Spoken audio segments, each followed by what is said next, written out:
And this is a little tall. I can pull down gradually. Oh!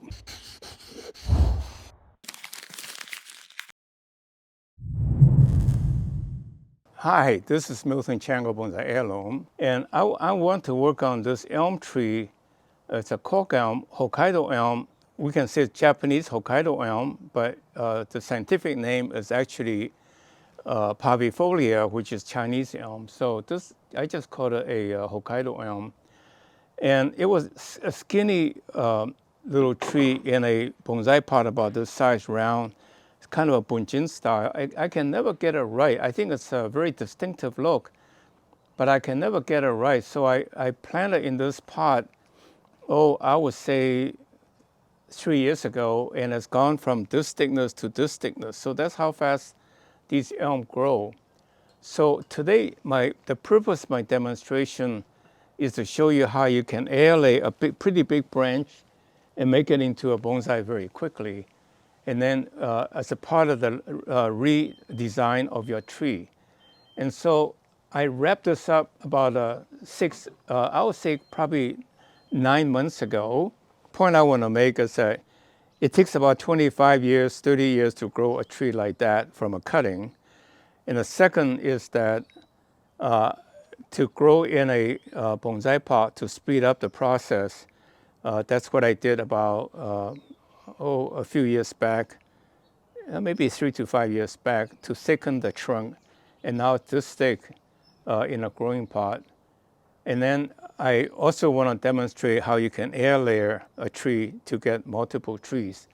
So with that in mind, then let me show you what the tree looks like originally in a bunjing pot by clipping off some of the extra growth, which I can readily use for cuttings.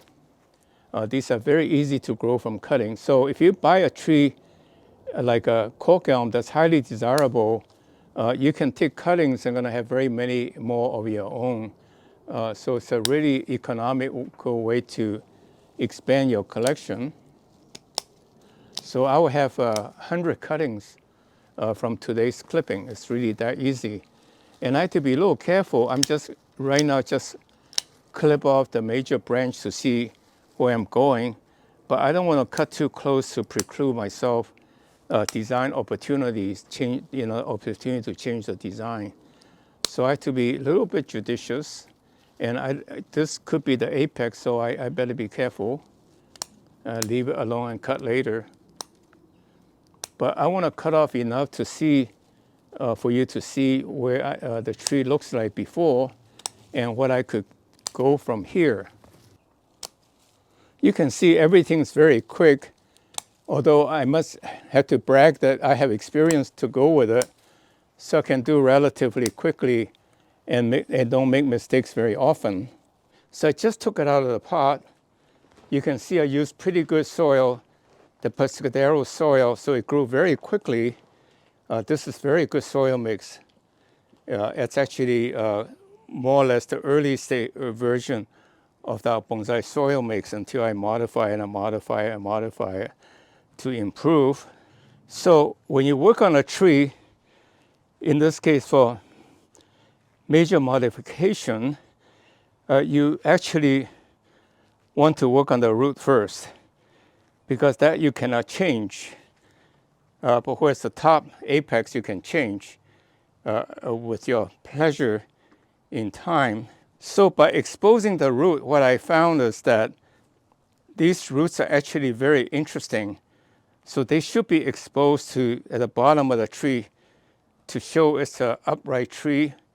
And it's a tall tree with the roots basically with during the flood, the soil got washed away and exposed the roots.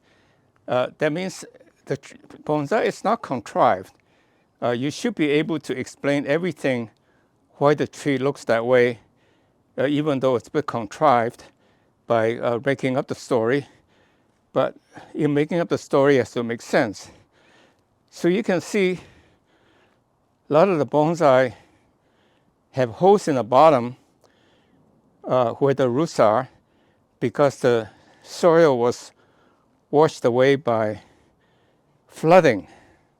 So this is how the tree looked like before I planted in this pot. And I think it's not a bad tree, but I got a little greedy to say this in itself is an interesting tree if I let it build on this. At the same time, this is an interesting tree. If I cut it off, I have a new little small bonsai. And then I can work on that as the top, and then that is a side branch going down. So that's what I would like to do. And to show you what I did is that about 6 to 9 months ago, I air layered this. And you can see it's got ample roots, not too much, but enough for the tree to survive. Because elm's roots are very aggressive. You can see the roots. These are just the moss. So what I would do is actually just sawed off this part and not even worry too much about removing the moss because I hate to break the roots.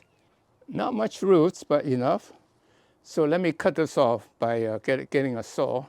Before I air layered it, the trunk was only about this size and about the same height. And that makes it look a little bit weird. But on the other hand now, if I look at it, it's actually pretty good. So if I plant this tree back in the growing pot for another 3 years, the trunk would be about this size, and this would be a perfectly scaled tree in a moderate-sized pot. But since my purpose of teaching, and I already started the air layering process, I will cut off the air layering part. That means I'm tempted not to cut off the air layering part. It will heal. So let me cut it off to make a point about air layering.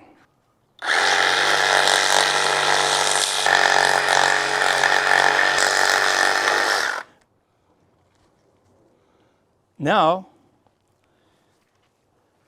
I have a perfect small bonsai. Look at that. I may cut off this part or cut off this part, but I would say probably cut off this part. And with a little bit of pruning, I will show you a little bit later how to do that. This would be a really nice bonsai, a quickie one. It's almost instantaneous success.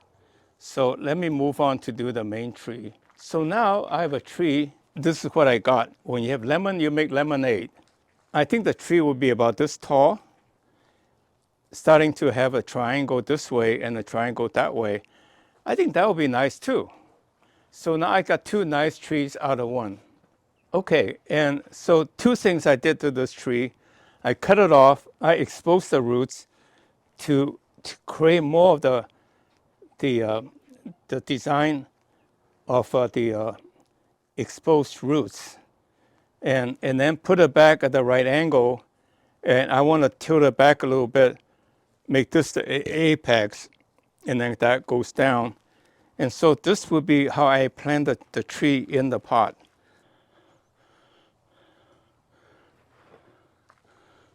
So today then, you get two trees, two lessons for the price of one. And so I have this tree, what do I do with it? And look at the corking and the trunk size. This is a really nice little small bonsai, squatty little bonsai. So let me see what I do with this. First of all, this branch is nearly dead. It's not totally dead. So I would actually scrape it to make it into a gin. But not now. I just show you roughly how I do it. I take a knife and scrape it. You can see it's all essentially dead. And all the way out to show the trial and tribulations of fighting nature. So all of this would be exposed dead wood, whereas then the other part will be growing really healthily. So what I will do is I'll plant it this way. So this tree will go out, this branch will go out. And I need to cut back aggressively to save the tree because it didn't have much roots really. And always remember to compensate the root loss with the by cutting off as much branch as possible. And I want this tree to be like this to show the thick trunk. and then going like this, and then a triangle this way, right? So, and I may not even need this branch, but let's just leave it for now. I'm just thinning off the branches so the bird can fly through the tree, so to speak, in a sense of with opening for you to see what the trunk structure is. This is a very rough cut because it will be growing back to show its natural inclination, and it also provides me an opportunity to fine-tune it, design it one more time. So Rome isn't built in one day. You develop a vision and work towards it in stages. So I'm just doing clipping. The clip and grow method is really powerful because you can do many trees without spending too much time on each tree. And then when the tree grows back after 5 clippings, you will have a lot of twist and turning, interesting twist and turning as you imagine what the nature would do. Okay, I can do a lot more, but I chose not to because I'd rather let the tree nature take over to decide what it wants to look like, and then have plenty of time to refine it again to my liking. So again, the tree then, in my mind, is like this. You can see how nice the tree is, a possibility. And I will show you, give you an update every 3 months or so. For elm is fast, so every 3 months or so, but roughly 3 to 4 times a year, so that you will know what to expect with your tree to reach your vision of what you want the tree to become. So that is the beauty of bonsai. You become the master of the tree. You become the quote-unquote God to tell it what to do, and also give a little slack by letting it be its own natural way to achieve a balance so that none of your trees are look alike, because every tree is a little different. So this will be my tree. Look at that. And if I put it in a nice bonsai heirloom pot, so this is what the tree will look like. Look at this. Look at this tree. Look at this tree. I created this one out of one tree I didn't quite like. Now I have 2 trees I like. And so that's the beauty of bonsai, how you can use your creativity to make bonsai to your liking. This is going to be a really nice tree. Now let me very quickly get this tree going, and then I'll show you again in 6 months what they will look like. So it'll be very bare by the time when I'm done with it, and then I'll show you what they will look like in about 3 months, because elm grows very, very rapidly. I don't know what will shoot out, what wouldn't, but this will grow into a tall one and going down like this, and then this one will come out to create a triangle. And with this interesting base, I think this will be a really, really a show quality tree. So again, you have to be bold, be risk-taking. In this case, I turned into a tree I kind of always struggle with, not sure what to do, made it into 2 nice bonsai. So little fine-tuning technique, for example, you can see this is quite a discontinuity. This trunk is about the same thickness as this trunk, and whereas this is getting to be really thin very fast. So you can actually cut out the front part of it without cutting it off by scraping off the bark to make this part dead. I'll do a more careful job, but you can begin to see that's a design feature, right? Because that branch should be fed by the sap from behind, whereas the front looks like a dead wood. So it's that things like that you can do to add what I call vignette to make them look interesting. And I like this angle because this becomes the apex up front, and this is a little tall. I can pull it down gradually. Oh, I broke it. That's okay. You know, it's still connected a little bit. Maybe not. Just leave it.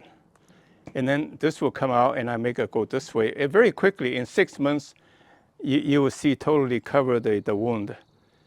So be bold. Does not matter. your tree will survive just fine.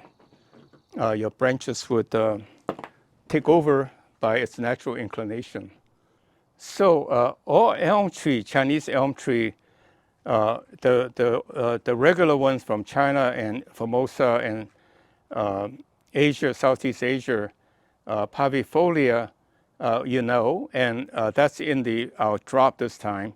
And then this is the Hokkaido variety. It's also parvifolia. And I turned this parvifolia into a bunjin style, very informal flowing, by cutting off its top and make it into a nice little bonsai. This will be a nice bonsai in 6 months. And I point out the importance of cutting back as much growth as possible to save the moisture, the tree from drying out, because I lost a lot of roots. Although, as I said, elm, the roots are very aggressive. It would feed a lot of leaves. So this tree has no problem surviving, even though the amount of roots is sparse. Normally, I would have left on the tree for another 3 months before I cut out, but I need something for demonstration. So with that then, I have 1 tree, 2 trees that are really all very nice that came from 1 tree. So that is the trick. You can multiply your collection quickly, in addition to all the cuttings you can do out of these. Although I probably won't use it, the cuttings are a little skinny, it takes a long time. I've taken branches to cut. So with that in mind, then I thank you very much for watching today's video, and I talk to you next time. Well, thank you very much for watching today's video. Subscribe to our channel and tell a friend. And most importantly, go to our website and sign up to become our VIP so that we can send you announcements of special considerations. Thank you very much. See you next week.